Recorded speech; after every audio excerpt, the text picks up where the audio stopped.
মানুষ আসলে যখন বইয়ের সাথে মানুষের তুলনা করা হয় তখন বলা যায় মানুষ বইয়ের মতো হলে ভালো হতো। প্রিয় বই যখন আমরা পড়ি তখন প্রিয় বইটা সম্পূর্ণ পড়ার পরেই আমাদের প্রিয় হয়।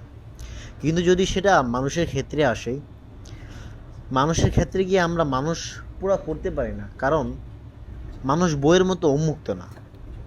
নিজের কিছু মানুষের নিজের কিছু পৃষ্ঠা লুকিয়ে থাকে, তা যখন না আমাদের সামনে আসে তখন আর আমরা নিজেকে ঠিক মানিয়ে নিতে পারি না।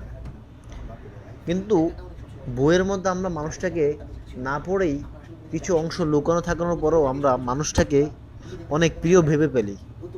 কিন্তু যখন লুকিত অধ্যায়গুলো বা লুকিত পৃষ্ঠাগুলো যখন আমাদের সামনে আসে তখন তার আমরা মেনে নিতে পারি না।